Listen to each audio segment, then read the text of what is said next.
¿Qué tal? Buenas tardes. El tema que vamos a ver hoy es el COVID-19, esta enfermedad que aparece en China a finales del 2019, de ahí su nombre, en la localidad de Wuhan, aparentemente en un mercado de procesos húmedos, les llaman, donde se vendían vivos y muertos, animales silvestres para el consumo humano.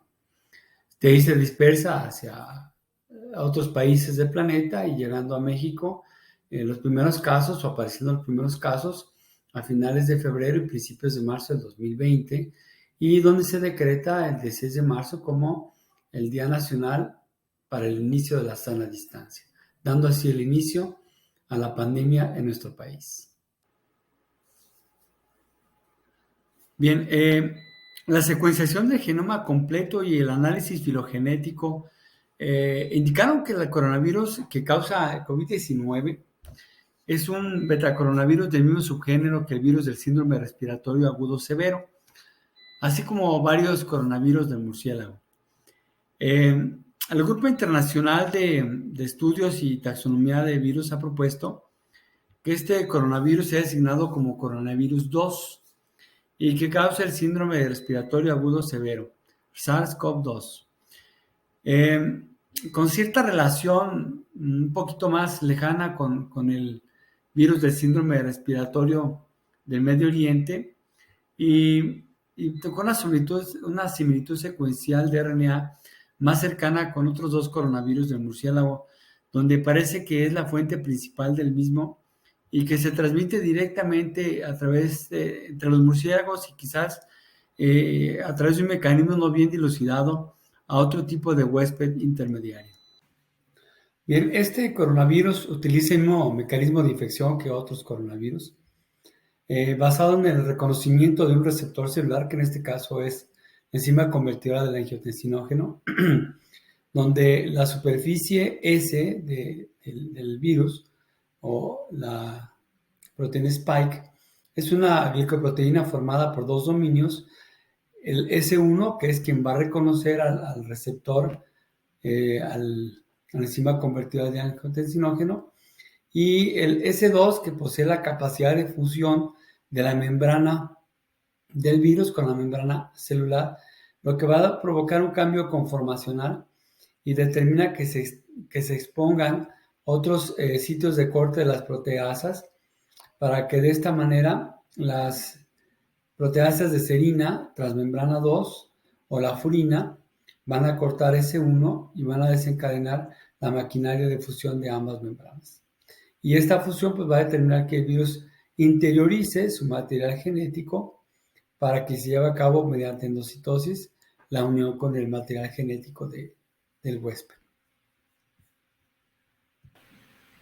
Bien, para entender un poquito cómo funciona fisiopatológicamente la entrada del virus al cuerpo humano, pues vamos a ver que el sistema renina-angiotensina-aldosterona es un sistema que está encargado de controlar la homeostasis de los líquidos intracorporales, básicamente a través del control de su permanencia en los vasos sanguíneos y la fuga de los mismos.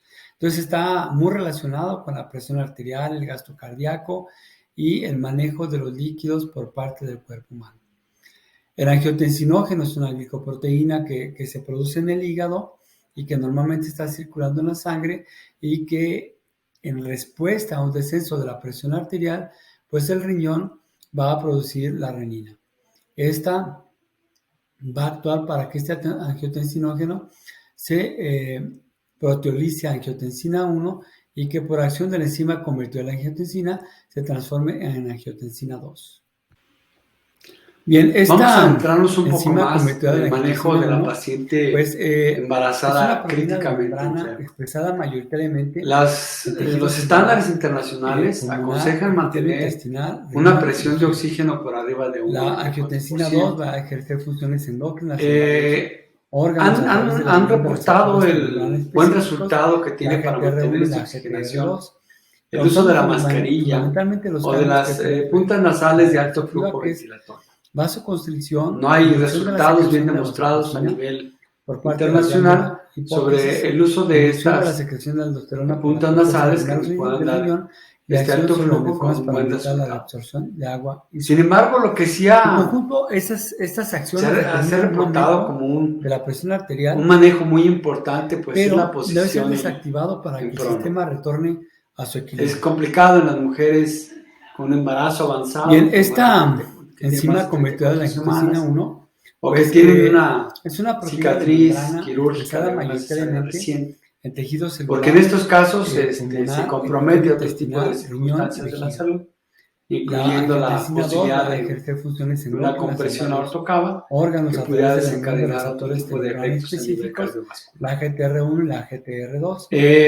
Pero bueno, esta posibilidad de una posición en prono pues ha permitido que haya una disminución en la necesidad de intubaciones en las mujeres embarazadas con COVID severo o bien en el uso de la membrana extracorpórea. Esta membrana extracorpórea tiene en conjunto buenos resultados en el determinan un aumento. No son muchos los casos reportados, pero ha resultado en un recurso muy importante para mantener a una persona oxigenada. Esta enzima convertida en llegar a la intubación. Es una permite una manipulación un poquito más adecuada. Sin embargo, obviamente el costo es lo que viene a ser prohibido. Bien, como ya mencionamos en la diapositiva anterior, pues el conjunto de estas acciones va a determinar un aumento de la presión arterial, pero debe ser desactivado para que el sistema retorne a su equilibrio. La desactivación de este sistema se da por acción de la enzima convertida de la angiotensina 2, que va a preutilizar la angiotensina 2 para convertirla en angiotensina 1,7, la cual interacciona con receptores específicos tipo MAS1 y, bueno, a grandes rasgos lo que va a provocar son los efectos opuestos a la angiotensina. Este tipo de receptores, como el MAS1, se van a expresar en varios tipos celulares que incluyen las células alveolares como los neumocitos tipo 2, y dado que la enzima convertida de la angiotensina 2 tiene un rol central en inhibir la función de la angiotensina, la infección por SARS-CoV-2 va a comprometer esta función. En consecuencia va a alterar la fisiología del sistema renina-angiotensina en su conjunto, y en tal sentido se ha reportado que puede afectar directamente la función del riñón y del pulmón e incluso del sistema digestivo, lo que va a aumentar las probabilidades de que haya un desenlace fatal de la infección. Bien, en esta revisión de la revista Lancet de octubre de 2022, vamos a hablar sobre los mecanismos celulares y moleculares de síndrome de dificultad respiratoria y los hallazgos fisiológicos y clínicos que se interrelacionan con estos cambios. Esta revisión es muy interesante, vamos a ver por qué. Bien, vamos a hablar del síndrome de dificultad respiratoria, porque hablando de COVID, pues el síndrome de dificultad respiratoria es una reacción inherente al mismo.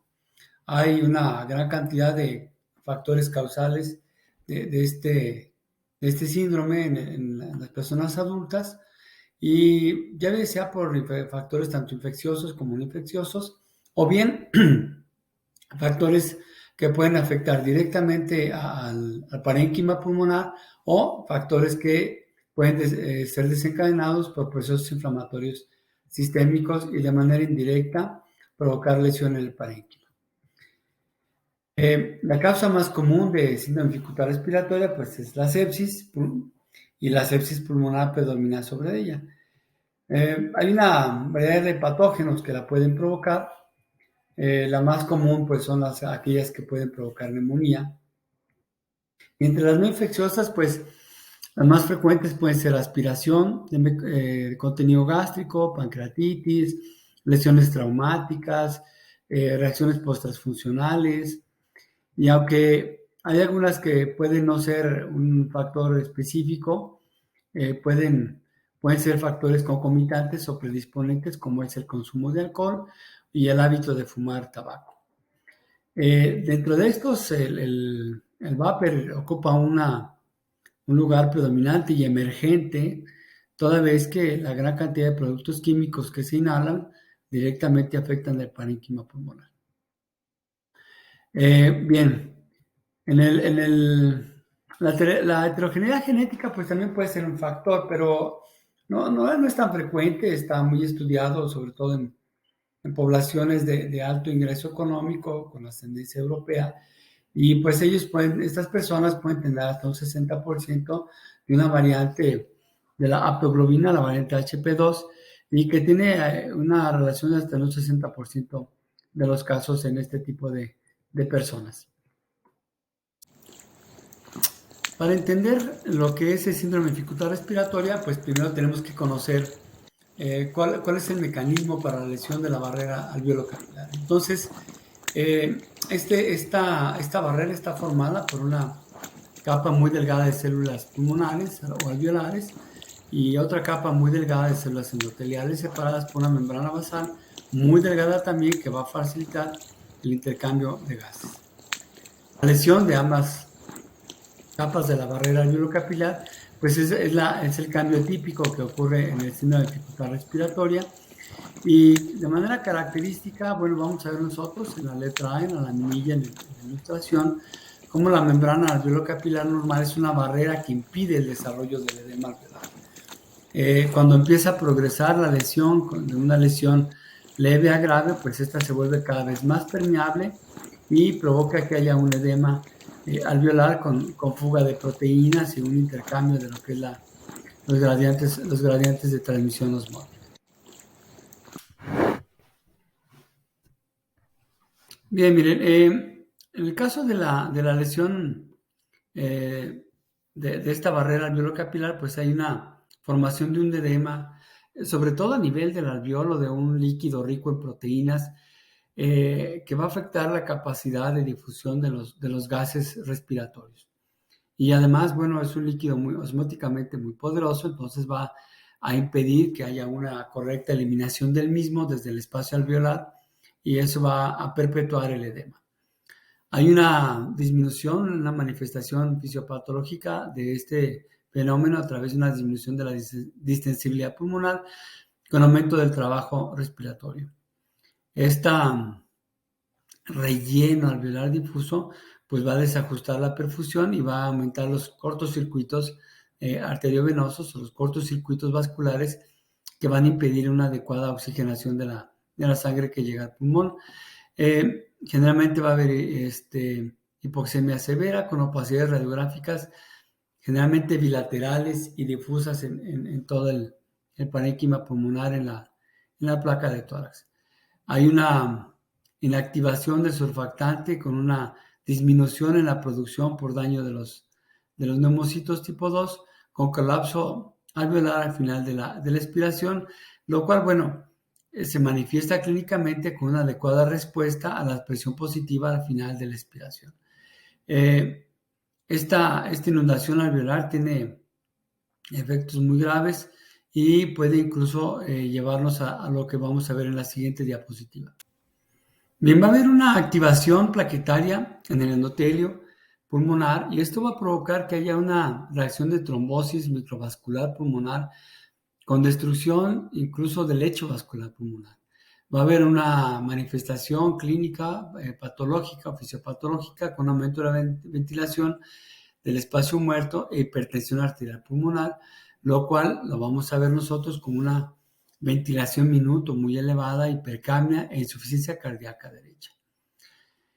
Hay fuga de mediadores sistémicos desde el pulmón o del parénquima pulmonar hacia la circulación sistémica, con un síndrome de respuesta inflamatoria sistémica y disfunción multiorgánica cuando esto progresa hasta estas etapas.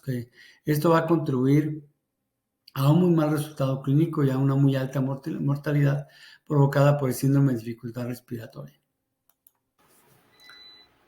Este coronavirus, SARS-CoV-2, al igual que otros virus, pues tiene la capacidad de evolucionar con el tiempo. La mayoría de las mutaciones en el genoma del SARS-CoV-2 pues no tienen un impacto en la función viral. Sin embargo, ciertas variantes han atraído la atención generalizada debido a su rápida presencia en algunas poblaciones y la evidencia de que estas subvariantes puedan tener una tendencia a un tipo diferente de transmisión con implicaciones clínicas incluso de mayor gravedad. Cada vez hay más preocupación por estas subvariantes y bueno, pues se han designado de acuerdo a distintos esquemas filogenéticos donde la Organización Mundial de la Salud pues ha designado etiquetas para variantes notables basadas en el alfabeto griego. Actualmente la variante Omicron, pues la predominante, se informó su aparición la primera vez de Botswana y muy poco después, desde Sudáfrica, en noviembre de 2021. Se asoció con un aumento en la tasa de infecciones regionales y se identificó rápidamente en muchos otros países donde se relacionó de manera similar con un aumento en la cantidad de las infecciones notificadas. Han surgido o están surgiendo varios sublinajes de esta variante Omicron con ventajas de replicación cada vez mayores y que van reemplazando los sublinajes dominantes de la variedad anterior. La variante del Omicron, la primera variante original fue la BA1, fue sustituida por el sublinaje BA2, que a su vez fue suplantado por BA4 y BA5. Otros sublinajes son BQ1, BQ11, BF7, BA275 y XBB, que evolucionaron a partir de varios sublinajes que circulaban anteriormente. Esto ha aumentado su prevalencia a nivel mundial y cada sublinaje se diferencia de los otros por la capacidad de mutación en las proteínas de punta, excepto BA4 y BA5 que tienen proteínas de punta idénticas. Otros datos sugieren que estos sublinajes pudieran estar escapando a la capacidad de ser inactivados por algunos anticuerpos monoclonales, tales como el Sigalmivir, por ejemplo, y otros más que ustedes pueden ver en esta tabla como pueden ser activos algunos, en algunos casos, ya muy pocos, contra los sublinajes BA1, BA2, quizás contra el BA4, BA5, pero la mayoría de los otros sublinajes pues están siendo o están escapando a esta posibilidad de inactivación por los anticuerpos que se tienen disponibles a la fecha. En algunos lugares, por ejemplo, en el caso de Estados Unidos, pues está rastreando los linajes y los sublinajes de este virus, del virus del SARS-CoV-2, en diferentes regiones geográficas o concentraciones humanas que se están monitorizando de manera continua. Y bueno, pues una característica es que la variante Omicron pues ha resultado más infectante que la variante Delta, predecesora de ella. Y pues esto incluso ha mostrado que es capaz de escapar a la inmunidad provocada por la infección previa, con la posibilidad de reinfección 90 días después de haber padecido la infección primaria o una infección previa, no tiene que ser nada más una sola vez, pueden ser varias veces. Y también puede ser capaz de escapar a la inmunidad mediada por las vacunas. La emergencia de los sublinajes de Omicron, pues ha demostrado que cada sublinaje pues tiene la capacidad de ser más infectante y escapar más fácilmente de este control inmunitario del ser humano, ya sea por infección previa o por la inmunidad adquirida mediante vacuna administrada. Entonces, de tal suerte que estos sublinajes realmente, al escapar este tipo de controles inmunitarios, pues tienen la posibilidad de provocar infecciones severas más frecuentemente, porque su capacidad de infectar a grandes grupos poblacionales pues es mayor. Aunque su posibilidad de tener una enfermedad grave sea menor, de todos modos, al tener mayor posibilidad de tener más gente infectada al mismo tiempo, pues vamos a tener mayor posibilidad de tener muchas personas graves e enfermas al mismo tiempo, volviendo a saturar una vez más los servicios de atención de los pacientes graves. Bien, con el desplazamiento de las variantes iniciales de la pandemia, las variantes Delta, por ejemplo, y con los nuevos sublinajes de la variante Omicron, pues de repente hay unas señales de alerta epidemiológicas que se encienden para esta nueva comportamiento de las olas de COVID. En cuanto a severidad de la enfermedad, pues es 1/3 de severa o del número de casos de severos en comparación con la Delta. Sin embargo, la característica que tiene esta variante y sus sublinajes, pues es el gran número de casos que se están presentando a nivel mundial. Y que la vacuna y la infección previa, pues no suelen ser, o no suelen tener un efecto protector contra estos sublinajes, en algunos de ellos, en la mayoría, y esto va a provocar pues que evadan el sistema inmune o las barreras inmunes que hemos estado creando con la inmunización de rebaño a nivel mundial. Entonces se está incrementando el número de casos.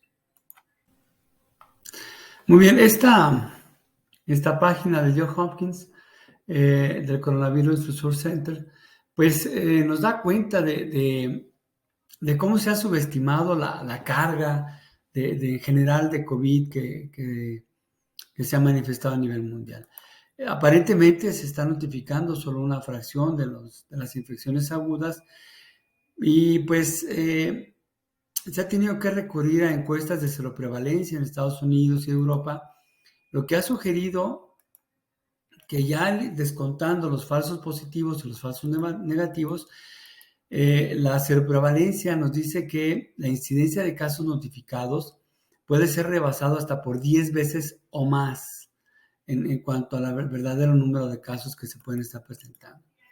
Utilizando varias fuentes de datos, incluidas bases de datos de reconteo, como es en esta página, para noviembre de 2021 se calcula que más de 3,000 millones de personas, es decir, el 44% de la población mundial, ya se había infectado de SARS-CoV-2, cuando menos una vez. Se estima que hasta 1/3 de los casos han ocurrido en Asia, incluida la India, y entonces pues esto nos lleva al hecho de que actualmente el reporte de casos pues ha bajado muchísimo, pero no así la prevalencia de los mismos. Podemos ver en la práctica diaria cómo muchos de nuestros pacientes ya nomás nos notifican que tienen un cuadro respiratorio y que se van a tomar un analgésico, que se van a quedar a descansar en casa, y pues obviamente ya no se hace prueba ni de influenza ni de SARS-CoV-2, y definitivamente esto ya no se reporta en ningún lado. Y esto es multiplicado, como dice esta publicación, hasta por 10 o más el número de casos. Bien, un aspecto muy relevante en la transmisión del SARS-CoV-2 de persona a persona, pues es a través del contacto estrecho, especialmente cuando no hay la distancia debida entre una persona y otra, y a través de las gotas de flush que se expelen cuando se estornuda, se habla, o se tose, y entonces estas secreciones pueden llegar a entrar en contacto directo con las mucosas de otras personas. Aparentemente también puede ocurrir cuando las manos se encuentran contaminadas o al tocar superficies que se encuentran en sitios donde han estado, sobre todo sitios de concentración de personas con infección, aunque sean infecciones leves. No se tiene bien claro si las superficies contaminadas son una ruta importante de transmisión de la infección. Realmente el uso al principio de aquellos tapetes sanitizantes y los arcos de limpieza de la dispersión de sustancias de limpieza hacia la ropa de las personas, pues demostraron ser totalmente ineficientes. Lo que ha estado modificando el comportamiento de la pandemia, pues es el distanciamiento social, el lavado de manos, el uso de cubrebocas, especialmente en los sitios cerrados, en los sitios donde hay poca ventilación y donde puede coincidir mucha gente. Entonces se ha solicitado, se ha pedido a la población en general que guarde esta debida distancia y especialmente vigilen muy bien cuál es la posibilidad de que esté en un sitio donde se puede estar llevando una transmisión aérea del virus. No está bien claro esto, pero sí en autobuses, en restaurantes, parece ser que sí hay esta transmisión aérea y incluso se respalda en que se ha identificado RNA no viable del virus en los sistemas de ventilación de los sitios donde hay personas enfermas, aunque sean personas con cuadros infecciosos no muy severos. Tal suerte que la tasa de transmisión aérea pues no ha demostrado ser un factor primario, y de ahí pues la aerotransportación de los fomites pues todavía se encuentra muy en discusión si tiene RNA viable, pero definitivamente la transmisión persona a persona, y sobre todo cuando no hay la debida distancia, lugares cerrados y cuando se deja el uso de cubrebocas, pues es un hecho ya demostrado. Bien, importante conocer cuando una persona que esté enferma tiene la mayor probabilidad de transmitir esta enfermedad. Entonces, en general, el periodo de mayor infecciosidad, pues se da entre los primeros 7 a 10 días de la infección. Casi alcanza su pico máximo 2 días antes y un día después del inicio de la infección, y este puede durar alrededor de 7 días una vez que se ha iniciado los síntomas. Es cuando hay una mayor probabilidad de diseminación del virus. Rara vez se detecta el virus como tal después de 10 días de que ha iniciado los síntomas. Sin embargo, en algunas ocasiones se ha encontrado RNA viral en el tracto respiratorio hasta 18 días después del inicio de la infección. Esto nos marca que puede haber RNA viral, no necesariamente RNA capaz de tener el potencial de desencadenar una infección en el huésped o en un huésped subsecuente que pudiera estar en contacto con la persona que tiene o tuvo la infección, ¿sí? Entonces, generalmente estos parámetros son en gente joven, pero dependiendo del grado de afectación y de la edad de la persona, más grado de afectación y mayor edad de la persona, pues este periodo de infecciosidad puede prolongarse. De tal suerte que esto es algo muy, muy general, se ha utilizado durante toda la pandemia para fines de determinar el aislamiento de las personas, el autoaislamiento, una vez que han iniciado con los síntomas o que se ha detectado la positividad de la presencia del COVID en sus vías respiratorias. En el riesgo de transmisión, pues va a depender de algunos factores como los que se muestran ahí en la diapositiva, que es la duración de la exposición, es decir, a más tiempo expuesto a la persona enferma, y sobre todo cuando las medidas de protección digamos que no se llevan al 100% o se hacen de manera negligente, pues obviamente va a ser más alta la posibilidad de transmisión. El tipo de exposición a personas con etapas agudas o bien en lugares cerrados, personas graves. Si no se utilizan las medidas preventivas pertinentes, como es los sitios de triage donde se separan las personas con riesgo de ser positivas de las personas que no tienen ese mismo riesgo, y factores individuales de las personas como es la edad o las enfermedades concomitantes. Entonces, de tal suerte pues que el riesgo de contraer la infección o contraer el virus pues va a depender del aumento del tiempo y la cercanía con las personas infectadas. En habitantes de una misma casa, por ejemplo, la tasa de transmisión es alrededor de un 33% para la variante alfa, de un 29% para la delta y hasta un 43% para la variante Omicron.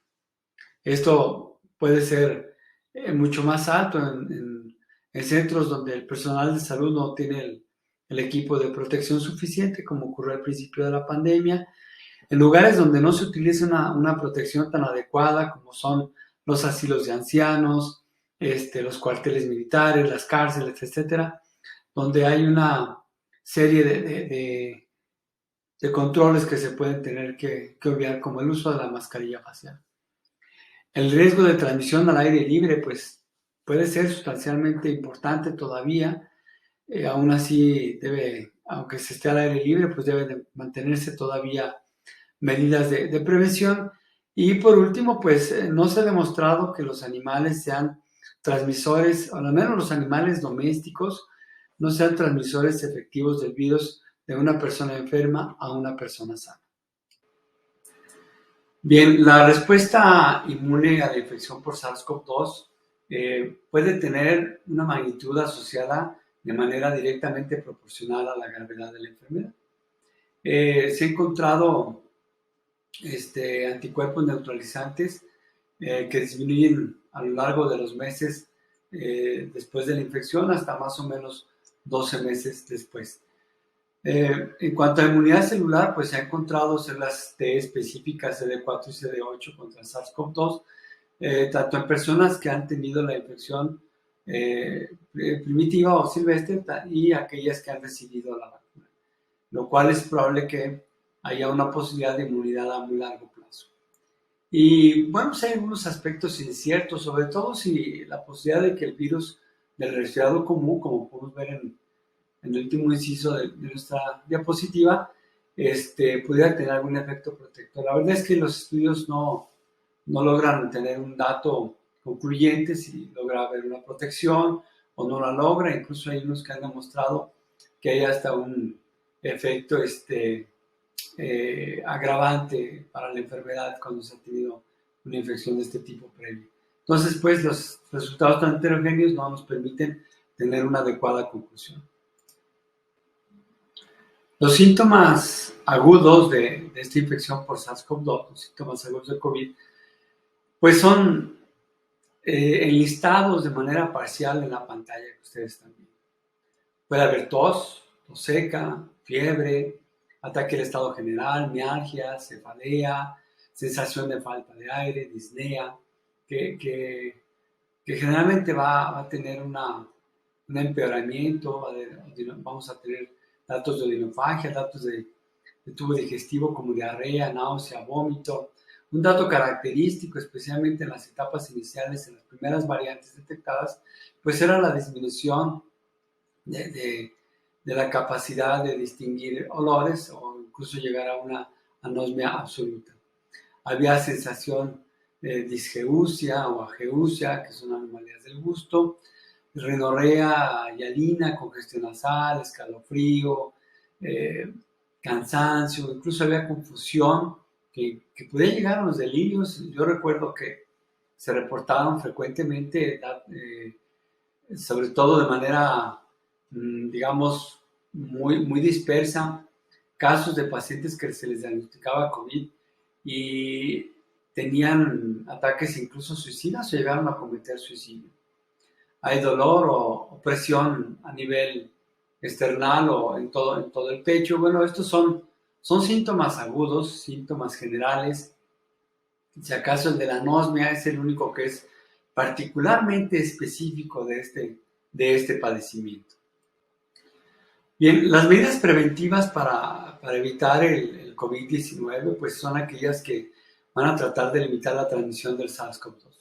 El lavado de manos es importantísimo, sobre todo cuando existe la posibilidad de contaminación, un saludo a las personas, que pues lo hemos tratado de evitar de manera bastante juiciosa, el contacto con las personas que pueden estar infectadas, pero bueno, el lavado de manos es la parte más importante. Y en esto el uso de gel pues nos ayuda también a que si no se tiene a la mano la posibilidad de un lavado con jabón, con agua y jabón, entonces pues el gel nos ayuda a disminuir esta transmisión. Prácticamente el virus no sobrevive en alcohol.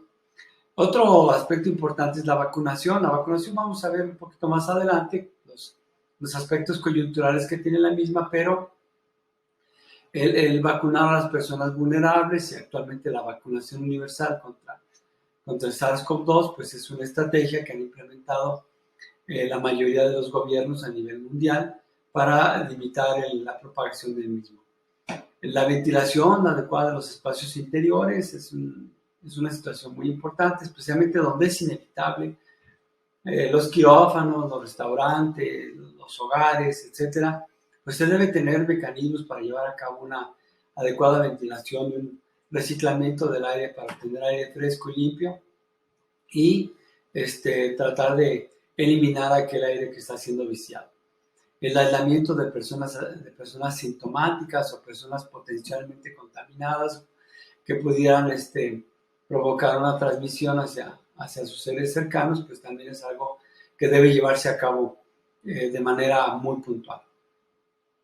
Evitar el contacto cercano con personas que pudieran tener o que tienen COVID-19, personal de la salud que trabaja en áreas específicas de cuidado de estos pacientes que deben llevar a cabo su desinfección adecuada, personas sintomáticas, personas que estuvieron con alguien con COVID en un corto plazo, pues tienen que aislarse, tienen que evitar la diseminación hacia las personas cercanas a ellas. Y el uso de las mascarillas,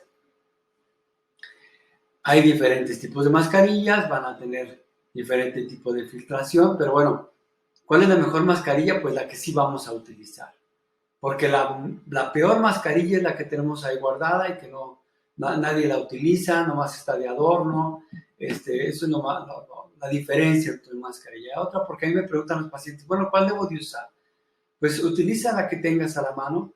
De las que tengas a la mano, utiliza la mejor. La KN95, la N95, o utiliza cualquier cubrebocas que sea medianamente protector contra la transmisión aérea de flush de una persona hacia otra. Entonces, ¿cuál es la mejor mascarilla? Pues la que tenemos a la mano, y de las que tenemos a la mano, pues la que sea más impermeable o menos posible el paso de microgotas del flush hacia el exterior. Bien, vamos a retomar un poco la fisiopatología del síndrome de dificultad respiratoria aguda para entrarnos un poquito en los cambios que son específicos de las lesiones por COVID-19. Una vez que empieza a haber deterioro de la barrera alveolo-capilar, que empieza a haber edema y fuga de líquido y proteínas hacia el espacio alveolar, y esto a su vez va a tener un efecto de gradiente osmótico, jalando más líquido hacia el interior del alveolo, pues vamos a tener dos posibilidades. Una es que hay una pérdida total de la difusión porque haya un cortocircuito arteriovenoso porque el alveolo dejó de funcionar. Y otra es el alveolo que todavía sigue funcional, pero que necesita una cantidad mayor de oxígeno para llevar a cabo este intercambio.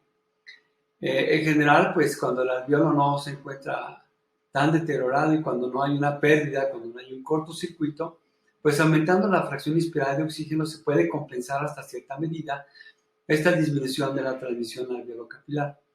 Pero los cortocircuitos en realidad son totalmente inmanejables, porque van a provocar que haya una pérdida absoluta de la difusión de gases. Y de eso va a depender el daño. Mientras más cortocircuitos se tengan, más posibilidad de daño pulmonar y más dificultad para llevar a cabo una adecuada oxigenación. Una manifestación importante, como ustedes pueden ver en estas imágenes radiográficas de las personas afectadas a nivel de parénquima pulmonar por el COVID-19, es la mayor presencia de lesiones o afectación en las regiones dorsales y basilares. Esto aparentemente tiene un efecto gravitacional, porque esto es mayor cuando la persona está en posición de supino, y entonces aparentemente el peso de los tejidos más la dificultad para la distribución de líquido hacia las partes superiores, pues va a haber esta predominancia en la flexión, la cual se modifica cuando se coloca a la persona en posición prona. Esta distribución del espacio muerto y asimismo de las zonas con alteración de la perfusión, las zonas que tienen un cortocircuito arteriovenoso y que no están ventiladas, pues tiene una distribución más homogénea, lo cual permite una mejor aireación del pulmón y una mejor respuesta a la suplementación con oxígeno mecánico. Y esto va de la mano precisamente porque generalmente cuando el pulmón, como podemos ver ahí en la zona marcada con letra A, que es una parénquima pulmonar normal, cuando se ve sometido a una ventilación forzada, pues se va a distribuir de manera uniforme la presión sobre los alvéolos que están en la zona. Sin embargo, la presencia de un alvéolo lesionado, como el caso de la zona marcada con la letra C, este alvéolo que se encuentra lesionado y que no va a ser ventilado, va a ser un generador o un elevador de estrés de la zona. Va a provocar que los alvéolos normales que se encuentran distribuidos alrededor sean sometidos a una presión de ventilación inadecuada que puede llevar consecuentemente al daño del parénquima pulmonar. Bien, miren, en los alvéolos edematosos, pero que se encuentran ilesos, pues existen canales, mecanismos para la eliminación de líquido intraalveolar. Los neumocitos tipo 1 y tipo 2, pues a través de canales de aquaporina o lo que son los canales reguladores de la conductancia transmembrana, la fibrosis quística, que son dependientes de ATPasa, sodio, potasio, pues nos van a crear un dependiente transmembrana osmótico que va a hacer que el agua y el cloro sean eliminados a través de esta vía. Cuando se encuentra dañado en los neumocitos, en el alvéolo, va a haber una disminución o una regulación a la baja de estos canales de eliminación de los líquidos y se va a ver agravado tanto por la hipoxia como por la hipercapnia para que haya pérdida de los canales de transmisión de los líquidos. Y esto pues también se va a ver agravado por la liberación de ciertas citoquinas proinflamatorias y con la posibilidad de que también se ha lesionado el alvéolo por la necesidad de asistencia de ventilación mecánica del paciente. Y bien, pues la ventilación mecánica va a contrastar el alvéolo normal que está teniendo un trabajo efectivo para eliminación de líquidos con el alvéolo que está aquí marcado en la letra B, este alvéolo que está siendo sometido a presiones excesivas de volumen de aire por los ventiladores mecánicos, entonces va a provocar una teletrauma y un monotrauma que va a provocar que haya lesión agravada de la membrana alveolo-capilar y con una mayor fuga de líquido proteináceo y mayor edema del alvéolo. Y esto pues va a desencadenar la activación y la liberación de enzimas proinflamatorias, lo cual va a terminar provocando un círculo vicioso con el biotrauma resultante. Ahora bien, en la fisiopatología de COVID-19 parece que hay algunos datos característicos propios de esta entidad, especialmente en las etapas tempranas, que lo van a diferenciar del síndrome de dificultad respiratoria del adulto.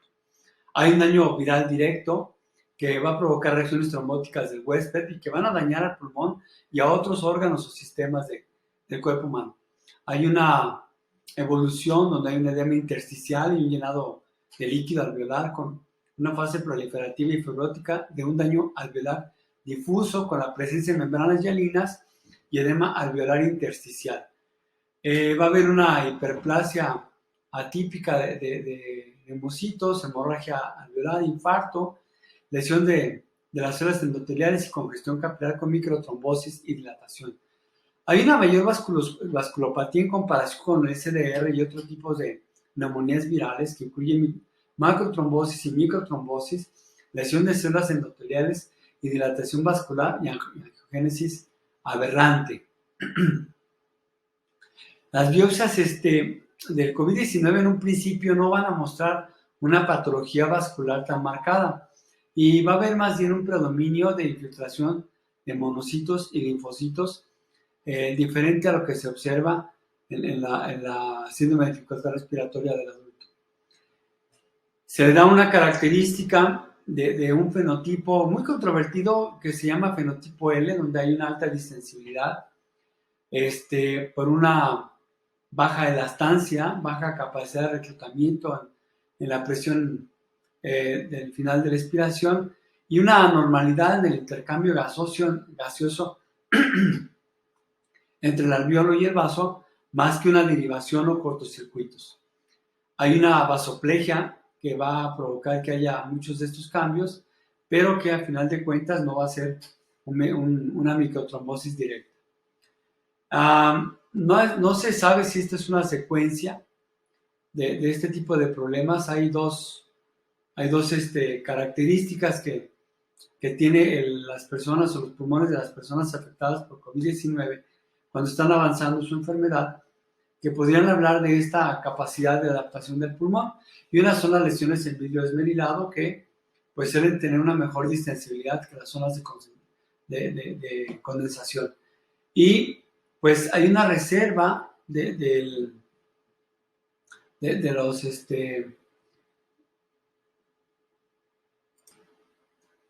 surfactante que no se agota de inicio y que se sigue produciendo hasta que hay un daño endotelial del alveolo más avanzado.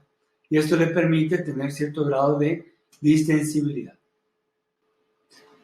Bien, por un lado, bueno, desde el inicio de la pandemia y hasta el momento actual, pues el manejo que tiene un consenso a nivel mundial en los pacientes portadores de COVID-19, especialmente aquellos pacientes con compromiso pulmonar grave, pues ha sido mantener una ventilación con un volumen tidal bajo, tener una hipercapnia permisiva, el manejo en la posición prona durante periodos prolongados de tiempo, a veces hasta 16 horas en 24 horas, niveles intermedios de presión positiva al final de la expiración, bloqueo neuromuscular y terapia conservadora de la infusión de líquidos.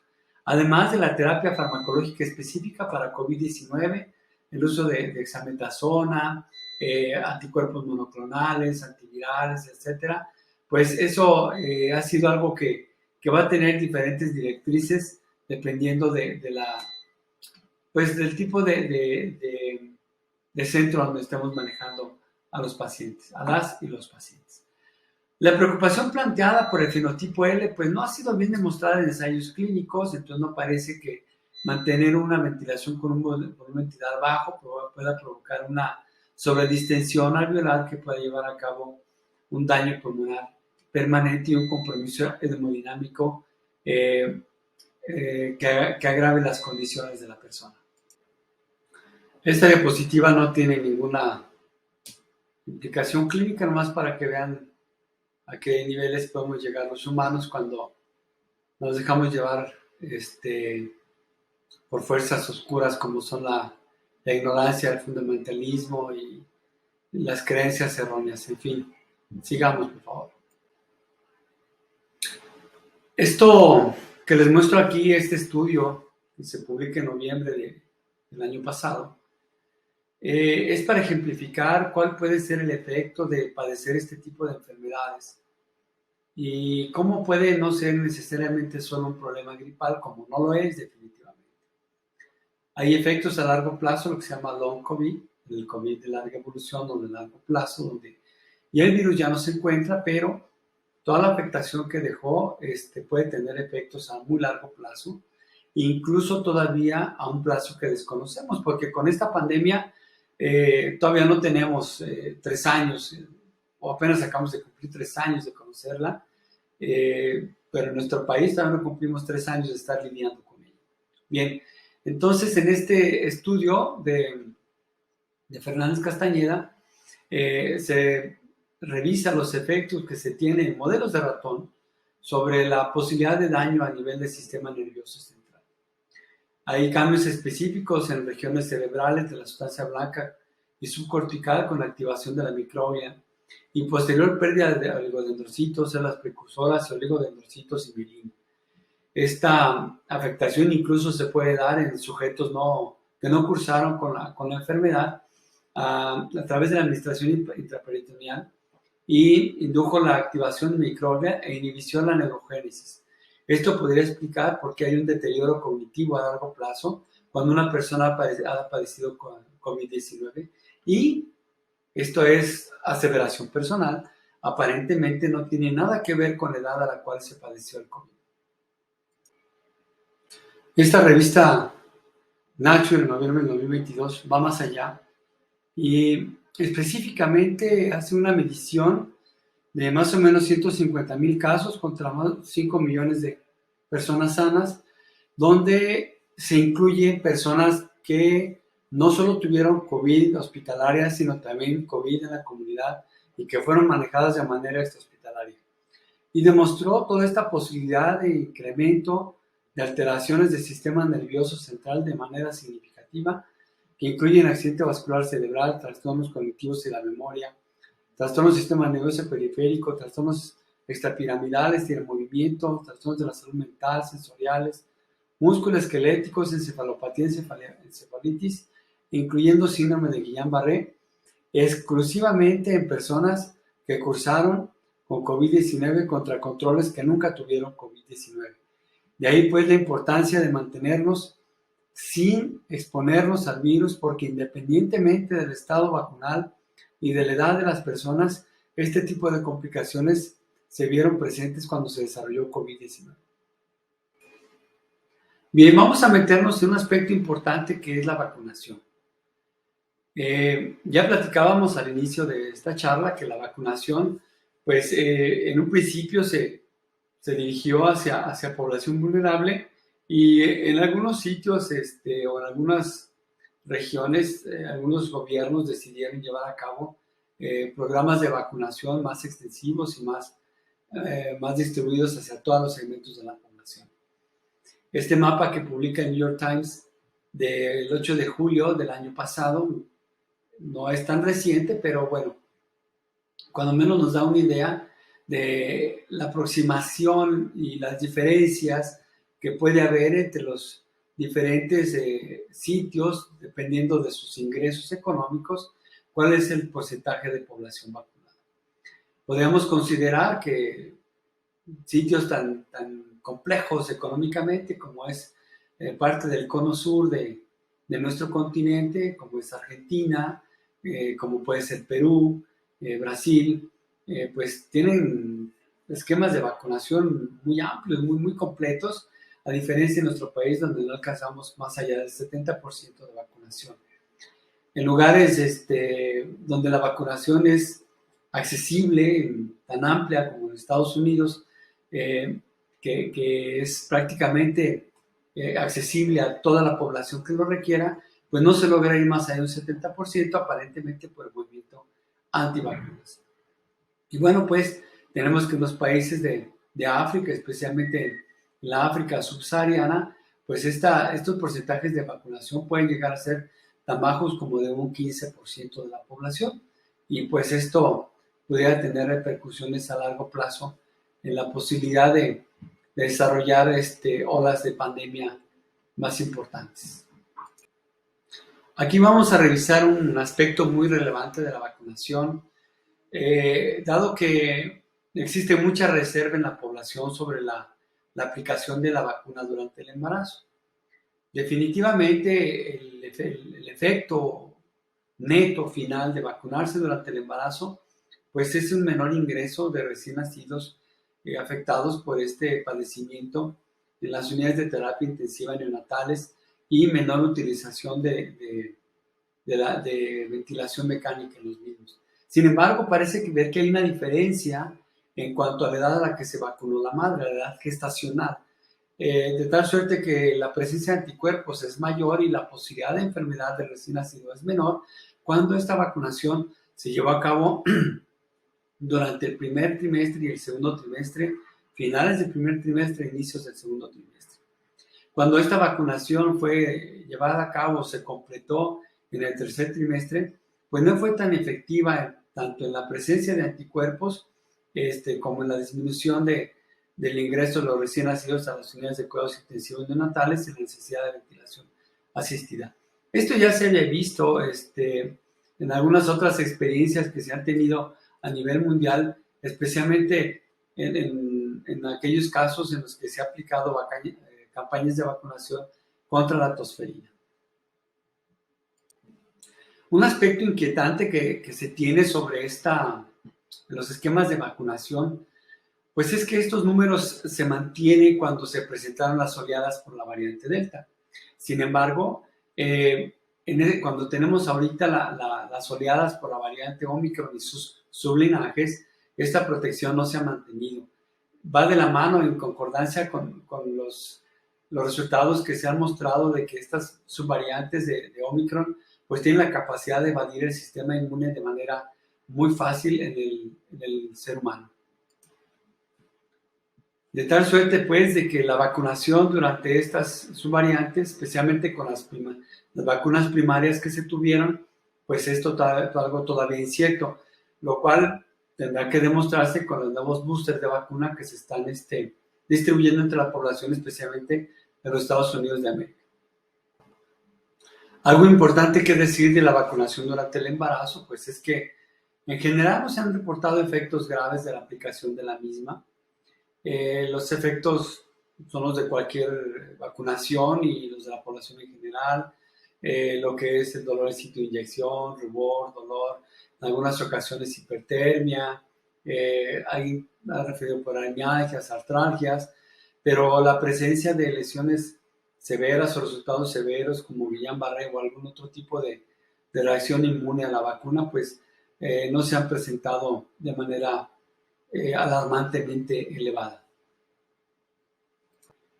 Bien, algo muy interesante y que no debemos de dejar de lado son los efectos secundarios de la pandemia. Esta estimación de la Organización Mundial de la Salud, que se publicó en la revista Nature en el mes pasado, nos habla sobre el exceso de mortalidad que se registró con la pandemia. Y nuestro país, desafortunadamente, pues estuvo dentro de los 4 más elevados, junto a Perú, Ecuador y Bolivia, y pues por arriba de países como Líbano, como Serbia, como Montenegro, o países como Kazajistán, que tienen algunos problemas con sus sistemas de salud importantes, pues quedamos muy por arriba de ellos. Con algunos compartimos intervalos de confianza todavía, como puede ser Indonesia, la India y quizás Kuwait, pero de todos modos el exceso de mortalidad, que son aquellas muertes que no estuvieron directamente relacionadas aparentemente a COVID-19, pero que sí tuvieron que ver con la falta de recursos de la salud, como puede ser la vacunación, medicamentos para control de diabetes, hipertensión, atención de personas infartadas, mortalidad materna, etcétera, que no se podían atribuir directamente a la presencia de la enfermedad en la persona, pero que sí provocaron que en condiciones regulares, si no hubiera pandemia, esta persona no tendría por qué haber muerto. Y miren, para los que solo entendemos las cosas con dibujitos, pues ahí tenemos el color del que está pintado el mapa de nuestro país, muy por encima de la marcación colorimétrica que tiene para el resto del mundo. Quizás en algunos lugares la disponibilidad de información epidemiológica no sea tan fácil de obtener como en el caso de la mayoría de los países del África Central, subsahariana, pero de todos modos, pues en comparación con otros países de América o países con un ingreso económico semejante, pues definitivamente México estuvo muy por encima de todos ellos en lo que acceso de mortalidad que reporta esta publicación se refiere. Bien, dando paso al tratamiento de los pacientes portadores de la enfermedad, vamos a ver que las recomendaciones de los Institutos Nacionales de Salud de los Estados Unidos en pacientes portadores de la enfermedad del COVID-19 de leve a moderada y que pueden ser manejados de manera ambulatoria y que generalmente no requieren terapia con oxígeno suplementario, pues como primera opción debemos ofrecer tratamiento sintomático, analgésicos, quizás antigripal, el reposo en cama, la hidratación, que son como cualquier otra enfermedad catarral. En general, y esto es muy importante, hay una recomendación muy estricta en contra del uso de la dexametasona o bien cualquier otro corticosteroide que no tenga una indicación precisa fuera de estas circunstancias. Entonces, esta situación se vio rebasada al inicio de la pandemia con un uso indiscriminado de la dexametasona, que después lo que resultó fue que había tenido un efecto que inmunocomprometía a las personas y podía hacer que la enfermedad se agravara.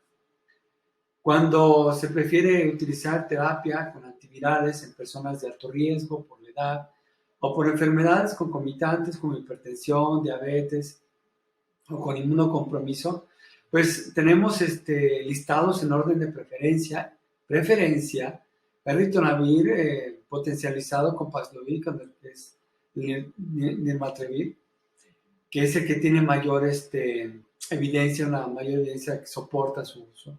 Como segunda opción podemos utilizar el remdesivir y como una terapia que no tiene muy buenos resultados, pero sería una terapia quizás de rescate cuando no se tengan las otras opciones, el monopiravir. En las mujeres embarazadas el uso de los antivirales pues no ha sido demostrado que tenga una verdadera indicación y que además esté la seguridad debidamente certificada. Miren ustedes, esta es una tabla, un cuadro sinóptico que nos da muy grandes rasgos el manejo de los pacientes adultos hospitalizados por COVID-19 de acuerdo a la gravedad de la enfermedad. Aquellos pacientes, en primer lugar tenemos a aquellos pacientes que tienen una hospitalización por otras causas diferente a COVID y que pues son portadores de un COVID leve a moderado, pues se va a manejar con sintomáticos. Se puede utilizar dosis de heparina si se trata de mujeres no embarazadas. En todos los pacientes que requieren dosis mínimas de suplemento de oxígeno, pues está formalmente contraindicada la dexametasona y se puede utilizar dosis profilácticas de heparina. Si se trata de una persona que tiene alto riesgo para progresar a un COVID-19 severo, pues entonces se indicará remdesivir como esquema de tratamiento, y si el dímero D está elevado y no es una persona que tenga un riesgo incrementado de sangrado, pues se van a dar dosis terapéuticas de heparina. En los pacientes que requieren dosis mayores de oxígeno por arriba de lo mínimo, se puede utilizar y entonces la dexametasona más remdesivir.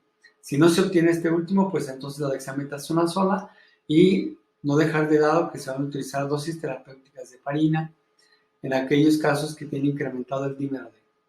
En pacientes que están recibiendo dexametasona pero que tienen un incremento rápidamente progresivo de las necesidades de oxígeno, o bien que hay datos de inflamación sistémica que se incrementan rápidamente, podemos utilizar anticuerpos como el baricitinib o el tocilizumab. Sin embargo, pues ya queda mucho en discusión su uso, porque las nuevas variantes de Omicron en los sublinajes de la misma, pues son evasivos a su manejo. En pacientes que requieren altos flujos de oxígeno, la mayoría de ellos rápidamente se utilizará esquemas de dexametasona más baricitinib o dexametasona más tocilizumab. En pacientes que no tienen una indicación para una anticoagulación terapéutica, pues se van a utilizar dosis profilácticas. Si este paciente está recibiendo dosis terapéuticas y pasa a terapia intensiva, entonces cambiará nuevamente a las dosis profilácticas. En aquellos pacientes que se encuentran con intubación mecánica o que están utilizando la membrana extracorpórea para oxigenar la sangre, rápidamente, si no es que ya no se ha iniciado, se va a utilizar dexametasona más baricitinib o dexametasona más tocilizumab. Si pueden utilizarse otro tipo de anticuerpos monoclonales como baricitinib, tofacitinib y tocilizumab o sarilumab. En todo caso, si no se obtiene ninguno de ellos, en algunos lugares así sucede, pues entonces se va a llevar a cabo el uso de la dexametasona sola.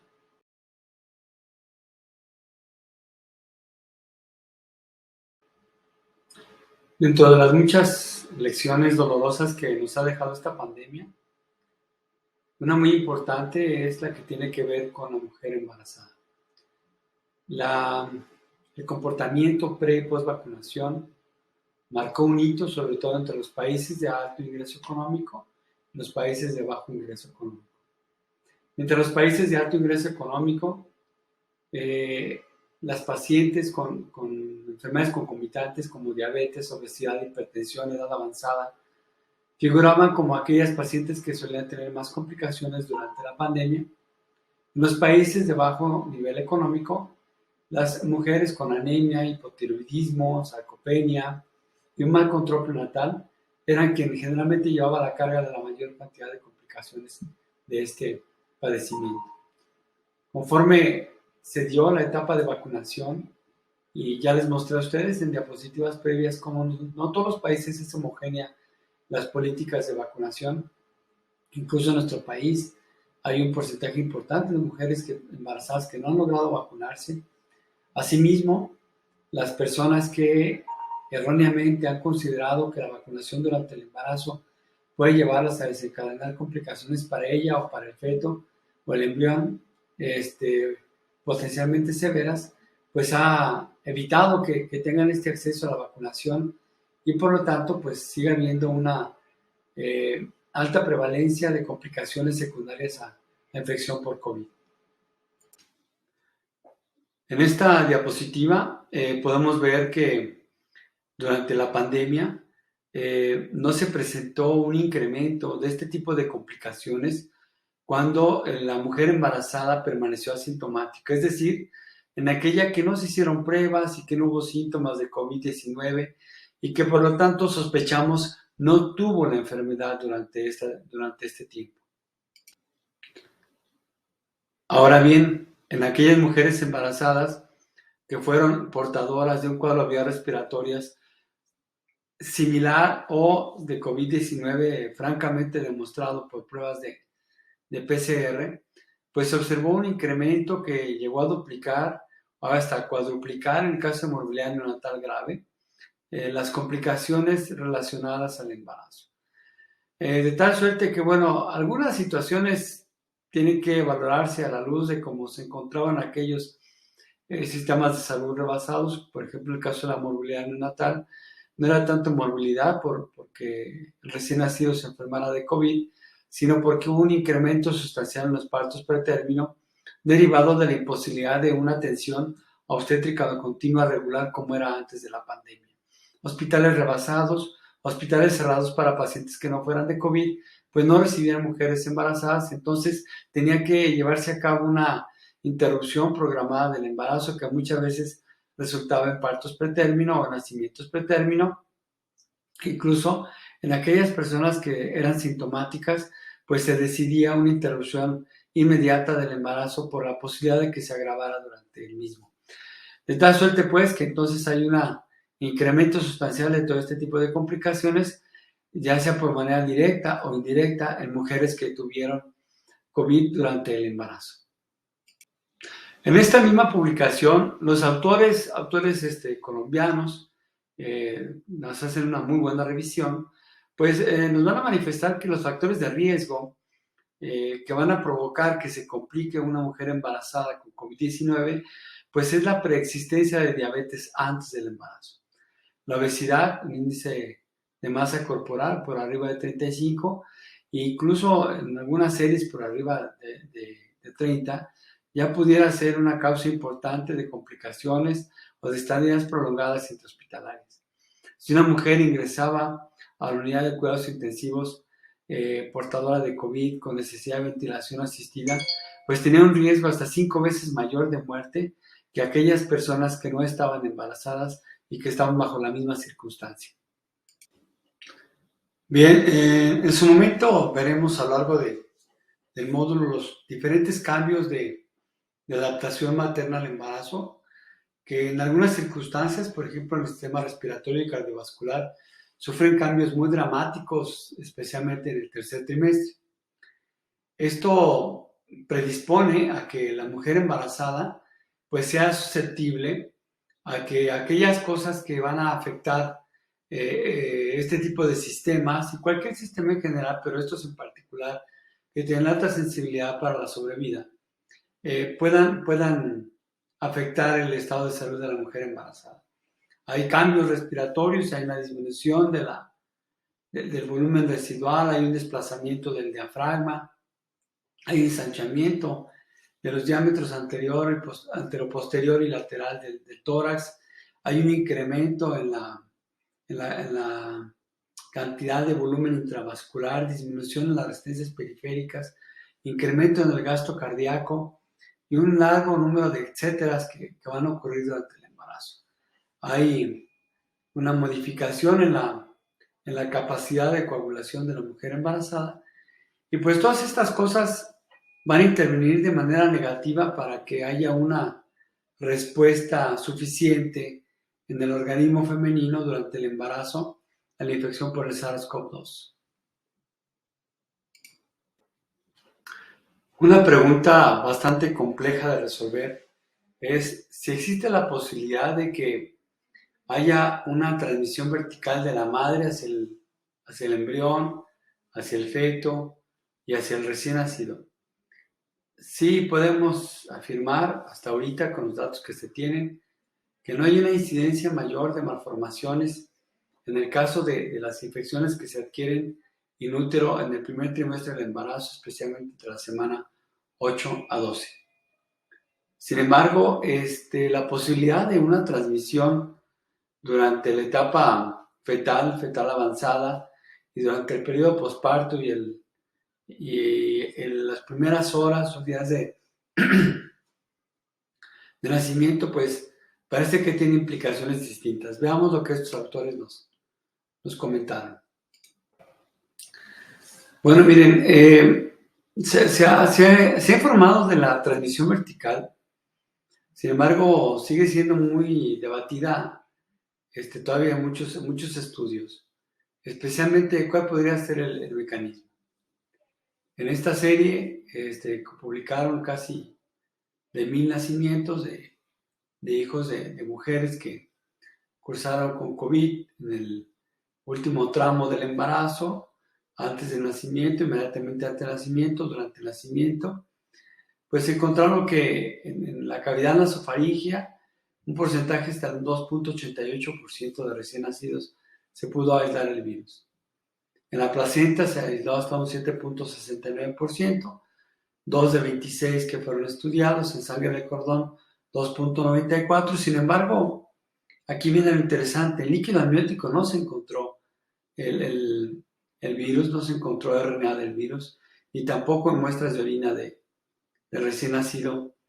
En muestras rectales, neonatales, sí hubo un porcentaje importante de casos, casi un 10%. En mango fueron muy pocos los estudiados. Y en IgM de suero de neonato, pues ya se demostró que hay una transmisión de inmunidad pasiva de la madre hacia el recién nacido. No está bien claro si la transmisión se da vía sanguínea hacia la placenta y de ahí al recién nacido, o bien esto ocurre durante el periodo del periparto y del posparto inmediato, cuando ya hay un contacto físico de la madre con el recién nacido. Bien, un aspecto muy importante es cómo afecta la enfermedad precisamente este órgano de unión entre la madre y el feto, que es la placenta. Si bien la transmisión intrauterina del virus de la madre hacia el feto es algo que no es frecuente, no se ha encontrado que sea frecuente, pues sí se involucra la placenta, hay expresión de los receptores a la proteína Spike, el enzima convertida del angiotensinógeno, y que va a ser dependiente de la edad gestacional. Esto va a provocar que haya cambios a nivel de la vasculatura fetal que pudieran sugerir o que hubiera una hipoperfusión por un proceso inflamatorio secundario a esta infección. No está bien claro cómo funciona para provocar las diferentes complicaciones que se incrementan cuando la madre cursa con esta enfermedad. Sin embargo, pues estos no dejan de ser hallazgos que todavía no tienen una correlación clínica tan directa. Bien, haciendo una numeralia simple de lo que es esta enfermedad en la mujer embarazada, pues vamos a ver que los síntomas más frecuentes fueron fiebre, tos, dolor torácico, disnea, quizás ataque al estado general. De estos, en un 80-81% de los casos, pues fueron síntomas leves a moderados. No se les olvide nunca que estamos hablando de mujeres jóvenes. ¿Cuál era el comportamiento de la pandemia? ¿O cuál era el perfil de la persona más afectada en la pandemia? Varones, adultos de mayores de 50 años, hipertensos. Y estas personas, estas mujeres embarazadas, no cumplían ninguno de estos 3 criterios.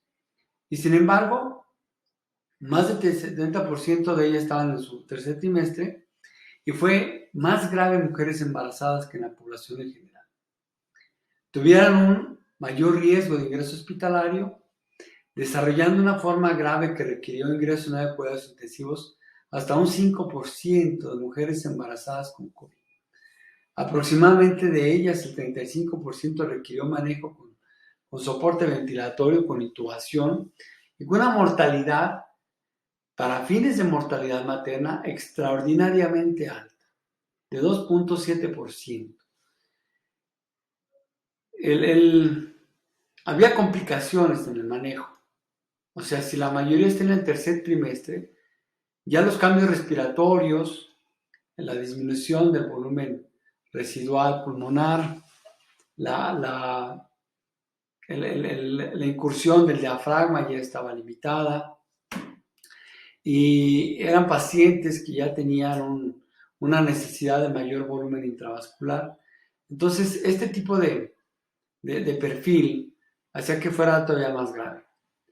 Y en estas mujeres que ya están en etapas muy avanzadas del embarazo, pues un problema mecánico que surgió fue que no se podían colocar en la posición prona.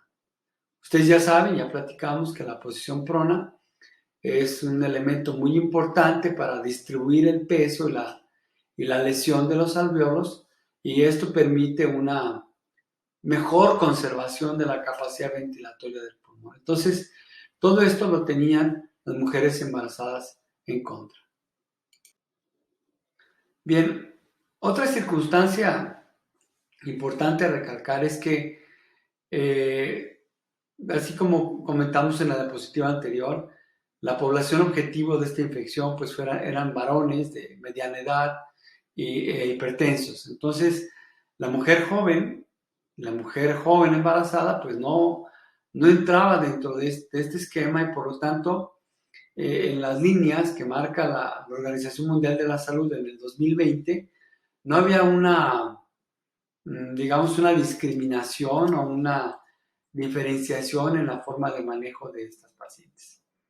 Algunas sociedades, como en este caso el Colegio Real de Obstetras y Ginecólogos y la Sociedad Internacional para Medicina Materno-Fetal, pues hizo este cartabón basado específicamente en la oxigenación materna. Si ustedes se fijan, hasta ahí no hay una consideración al respecto del estado de salud del feto. Estamos hablando exclusivamente de la salud materna, y las dividían en personas asintomáticas, positivas pero asintomáticas o con enfermedad leve, ya quienes tenían una enfermedad moderada que mantenían una oxigenación a pesar de tener síntomas respiratorios importantes, y en aquellas personas con una lesión severa que ya tenían taquipnea, que podrían tener necesidad de oxigenación para mantener una presión de oxígeno por arriba del 94%, por arriba de los 300 milímetros de mercurio, y aquellas personas embarazadas con estado crítico que tenían una prueba positiva con falla multiorgánica, shock, sepsis y la necesidad de respiración asistida de manera mecánica. Esto permitió pues tratar de discriminar cuáles mujeres embarazadas requerían un manejo en la unidad de terapia intensiva y en la unidad de cuidados respiratorios, a diferencia de los adultos varones de mediana edad. Y no olvidar pues que generalmente los cambios, las radiografías y las tomografías generalmente eran más severos en las mujeres embarazadas en comparación a adultos, hombres y mujeres no embarazados, pareados por edad y por etapa de la enfermedad. Eran mucho más severas las lesiones imagenológicas que se presentaban en la mujer embarazada. Bien,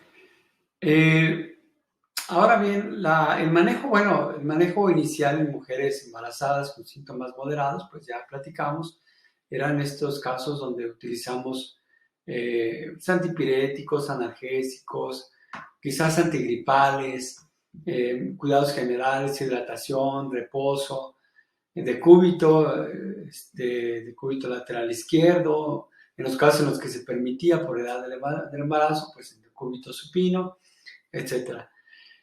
Pero ¿qué hay del tratamiento farmacológico? Ya no hay necesidad de redundar en situaciones absurdas como el uso de la ivermectina, la citromicina,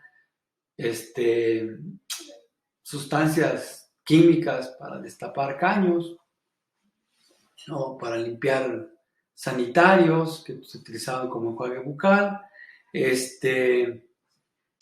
utilización de antitrombóticos de manera indiscriminada a toda persona que tenía un cuadro gripal, etcétera, etcétera, etcétera. Pasaron tantas cosas absurdas que se tuvieron que ir descartando de una por una, dada la enorme capacidad de ignorancia y de penetración de las redes sociales, que no permitía que hubiera una estandarización en los manejos, una estandarización adecuada y suficiente en los manejos. Vamos a ver entonces en la mujer embarazada farmacológicamente cómo podemos intervenir. En esta diapositiva tenemos enlistados algunos tratamientos médicos. En primer lugar, tenemos el uso de los esteroides.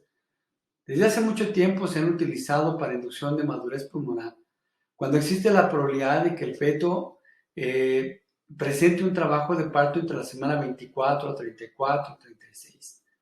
Sin embargo, fuera de eso, no hay un uso específico para utilizar los esteroides durante el embarazo, no hay una indicación clara. En este caso, pues podemos utilizar con bastante seguridad los esteroides, especialmente cuando la paciente se encuentra con datos de progresión de la enfermedad y que no responde a otro tipo de tratamiento más conservador. Y cuando vamos a tener la necesidad de interrumpir el embarazo en la edad gestacional entre las 24, 34, 36 semanas de gestación. El remdesivir, bueno, es un antiviral, análogo nucleótido, que en la mujer embarazada no está bien demostrado cuál pudiera ser el efecto. Si tiene algún efecto que pudiera llegar a tener afectación a la salud de la madre o al feto recién nacido. Sin embargo, pues sí se ha visto que en mujeres que tienen un estado de salud de base un poquito mejor y que pudieran tener ciertos factores de riesgo, puede disminuir la tasa de ingreso hospitalaria, puede acortar el tiempo de hospitalización y quizás, no bien demostrado, pueda disminuir la tasa de personas o mujeres embarazadas que lleguen a cursar eventos graves y que requieran manejo con apoyo ventilatorio. El tocilizumab, que es un antagonista de la interleucina 6, pues generalmente se utiliza en aquellas pacientes que no han mejorado a pesar de haber completado un esquema con esteroides, especialmente dexametasona, en aquellas pacientes que presentan una necesidad de manejo ventilatorio o que hay progresión de un estado inflamatorio. No hay evidencias que nos hablen de la seguridad durante el embarazo, sin embargo, pues tampoco existe una relación causa-efecto con alguna afectación para la mujer y el feto o recién nacido. Entonces, pues su uso sigue recomendado, especialmente cuando la paciente está progresando a pesar de un tratamiento previo más conservador.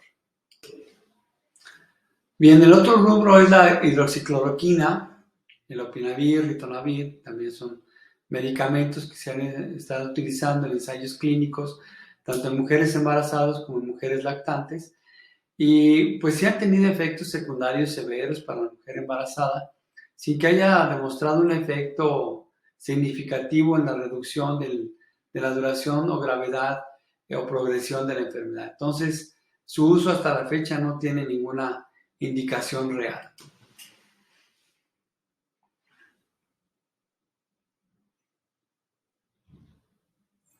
El uso de plasma de pacientes convalecientes, pues tampoco ha mostrado ni disminuir la mortalidad, ni los ingresos a terapia intensiva, ni la progresión de la enfermedad, tanto en personas, varones adultos, mujeres adultas, mujeres embarazadas y mujeres en puerperio. Entonces, hasta la fecha, el uso de plasma de personas convalecientes de la enfermedad, pues tampoco tiene una indicación específica durante el embarazo ni en otros momentos de la enfermedad. Vamos a adentrarnos un poco más en el manejo de la paciente embarazada críticamente enferma. Los estándares internacionales aconsejan mantener una presión de oxígeno por arriba de un 94%. Han reportado el buen resultado que tiene para mantener esta oxigenación el uso de la mascarilla o de las puntas nasales de alto flujo ventilatorio. No hay resultados bien demostrados a nivel internacional sobre el uso de estas puntas nasales que nos puedan dar este alto flujo con un buen resultado. Sin embargo, lo que sí se ha reportado como un manejo muy importante, pues es la posición en prono. Es complicado en las mujeres con un embarazo avanzado que tienen más de 34 semanas o que tienen una cicatriz quirúrgica de una cesárea reciente, porque en estos casos se compromete otro tipo de circunstancias de la salud, incluyendo la posibilidad de una compresión aortocava que pudiera desencadenar otro tipo de efectos a nivel cardiovascular. Pero bueno, esta posibilidad de una posición en prono pues ha permitido que haya una disminución en la necesidad de intubaciones en las mujeres embarazadas con COVID severo o bien en el uso de la membrana extracorpórea. Esta membrana extracorpórea tiene pues buenos resultados a nivel mundial. No son muchos los casos reportados, pero ha resultado en un recurso muy importante para mantener a una persona oxigenada sin necesidad de llegar a la intubación, lo cual permite una manipulación un poquito más adecuada. Sin embargo, obviamente el costo es lo que viene a ser prohibitivo. Bien, ya por último, vamos a mencionar que para la interrupción del embarazo, pues hay varias medidas que se deben de tener en consideración. La primera es mantener la seguridad del personal sanitario que va a atender a la paciente. Hablamos del anestesiólogo, del médico cirujano, del ginecólogo, ayudante, del pediatra, del grupo de enfermería, del camillero, etc. O sea, todo este grupo de personas que intervienen para la atención de la paciente durante el momento de la interrupción del embarazo, pues debe ser protegido. Las pacientes que requieren una interrupción pueden llevar a cabo el manejo con una anestesia neuroaxial, que es el bloqueo peridural, o el bloqueo subaracnoideo, de acuerdo a las condiciones ya como lo considere conveniente el médico anestesiólogo, para tratar de invadir lo menos posible la vía aérea. Y sobre todo no tener efectos depresivos sobre el sistema nervioso central con algún otro tipo de medicamentos psicotrópicos que pudieran tener que utilizarse en un momento dado en otro tipo de anestesias. La posición durante la interrupción del embarazo pues debe ser lo menos en supino posible. Debemos de mantener una posición semisedente para llevar a cabo la interrupción del embarazo. Si se diera la necesidad de un trabajo de parto, la ocurrencia, pues entonces se llevarán a cabo los mismos lineamientos que le estamos marcando. El aislamiento de la paciente, tanto en la habitación como en la sala de quirófano, en la sala de labor, en la sala de expulsión, y del personal que lleva a cabo la atención de este evento, pues debe ser muy rigurosa. Dado la posibilidad de la alta transmisibilidad de este patógeno, pues, y lo que ya comentamos en las diapositivas anteriores, de la peligrosidad que particularmente tiene para la mujer embarazada, pues debemos evitar que se transfiera hacia otras mujeres embarazadas que no lo tienen en ese momento. Hay muchísimas consideraciones que tenemos que revisar todavía, porque bueno, la paciente preeclámptica que requiere el manejo con sulfato de magnesio, que es un bloqueador de los canales de calcio a nivel de la placa neuromuscular y que también se utiliza para la neuroprotección fetal, pues también tiene restringido su uso hasta cierto punto para fines de manejo de estas pacientes, porque también podemos comprometer el funcionamiento respiratorio. Podemos llegar a tener un paro respiratorio si tenemos una dosis inadecuada, una absorción inadecuada de este tipo de medicamentos. Bien, pues agradecerles la atención. Este es el tema que vamos a revisar entonces con el aula invertida. Nos vamos a ver el día de la sesión para más bien revisar las dudas que tengan o que hayan surgido o las consideraciones o las aportaciones que ustedes quieran hacer, y revisemos casos clínicos. Vamos a tratar de tener un examen diario ese día para dejar todavía más claros muchos de estos conceptos. Pues muchas gracias y nos vemos el día de su sesión. Buenas tardes.